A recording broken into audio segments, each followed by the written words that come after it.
زرکاران دهه لولینشین در ناحیه وسیع ولایت ختلان پیشتر ساکنان آن را به طلبندگی و دوری از تحصیل و بیکاری و بی‌سندی تنقید می‌کردند. حالا مقامات ناحیه میگوید که طرز زندگی لولیان یا جوگی‌ها دیگر شده است. آنها نه فقط در آبادانی محل سهم میگیرند بلکه در ایام دعوت به ارتش پیش‌صفند و سطح سوادشان نیز بالا رفته است. شما باور میکنید در همین ورزشگاه همه درصد زیادی کارگرها حسابی امو بود.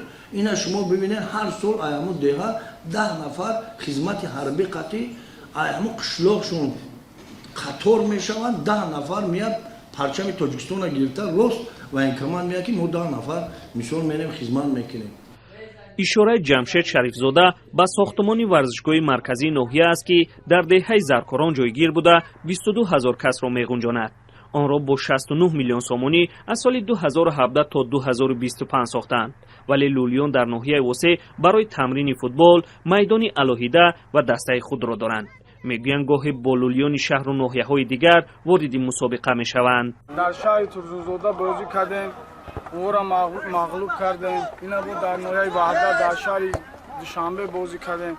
خیلی ما هم میخوایم بازیگر باشیم، ورزشگر باشیم. اینا بریم در کماد هلبوک بازی کنند.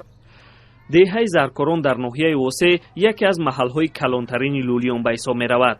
حالا ورزشگاه مرکزی، میدان پرچم و نشان و چند انشاءات دیگر ناحیه در اینجا جایگیر است. کوچه‌هاشون نقشون سنگ ریختن، هوار کردن، مثال چی کردن، علاقه اوام خیلی 250,000 اولی ناحیه وسیع میداره، اوام انسانن، اوام مثال ما دستگیریشون میکنیم. اینا مثال خواننده‌هاش در فروغ صوب دانایی اشتراک میکنن.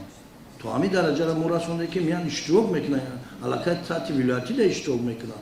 لولی‌ها یا جوگی‌ها در تاجیکستان بیشتر در شهرهای حصار، وحدت و پنجکن و ناحیه‌های رودکی، ورزاب، وسیع، جلال‌الدین بلخی و باباجان غفور زندگی می‌کنند. تعداد آنها نه کمتر از 15,000 نفر گفته می‌شود. در گذشته بعضی از کارشناسان و نمایندگان سازمان‌های خارجی از وضع لولیان در تاجیکستان از جمله دور ماندن فرزندان آنها از تحصیل ابراز نگرانی کرده بودند.